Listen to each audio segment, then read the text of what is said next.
Karl Jordan Jr. and Ronald Washington have both been found guilty of murder. This in connection with the 2002 shooting death of the hip-hop legend, which prosecutors say was revenge for a failed drug deal. Fox 5's Antoine Lewis is live in downtown Brooklyn with the latest reaction to this verdict. Antoine. Natasha, the jurors sent a note to the court around 2:40, and the verdict was read less than an hour later. Guilty charges for both defendants, Ronald Washington and Karl Jordan Jr., for the 2002 death of Jason Mizell, also known famously as Jam Master Jay of Run-DMC fame. Jordan Jr., incidentally, was the godson of Jason Mizell. Now, here's what happened in the courtroom when the verdict was read. Both defendants grumbled underneath their breath, something about them being innocent. It was a little hard to actually hear it clearly, but that's what we were able to ascertain. Family members then started saying their displeasure, voicing their displeasure. Marshals came into the courtroom just to make sure things did not get out of hand. There was a slight tussle with one relative, one family member, but again, nothing substantial spilled over.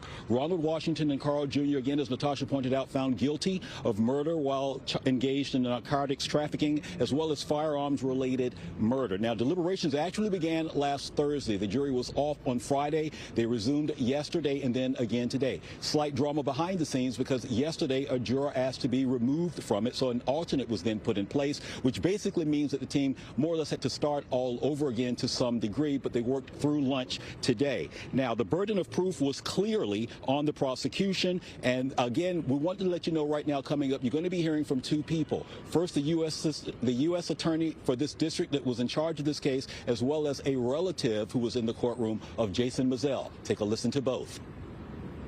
Now, it's taken more than 20 years.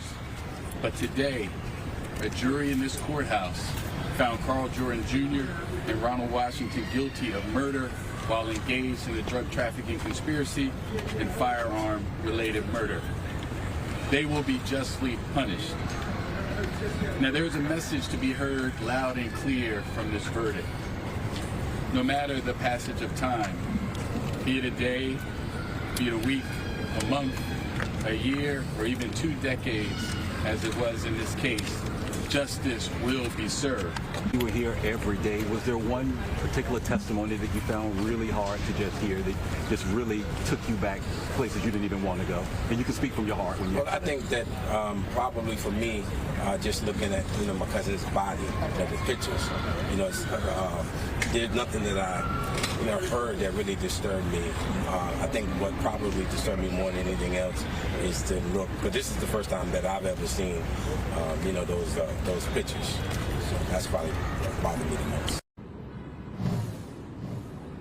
Those pictures he's talking about, of course, evidence photos of the scene that night. Now, there was no DNA evidence in this case. There was no surveillance video, which is, again, why the burden of proof was on the prosecution. The jurors had to rely on eyewitness testimony. Again, you're talking about testimony from 2002, some 22 years ago, which is also what the defense would use as they tried to discredit the witness testimony, saying that it was too old to be 100% accurate because the crime had happened so long ago. Nonetheless, guilty verdict for both is what the jury reached. Now, Jason Bryant is the third suspect who will be tried separately in this matter in January, we understand. Now, defense attorneys in this case actually imply that he was, in fact, the true shooter. But again, that's a separate matter that's coming up. Ronald Washington and Karl Jordan Jr., again, facing 20 years to life. There are plans to appeal. That was also revealed in court today. I'll have another report coming up at 6. This is the very latest from now. We're in Brooklyn. We'll send things back inside to you. All right, Antoine, thank you.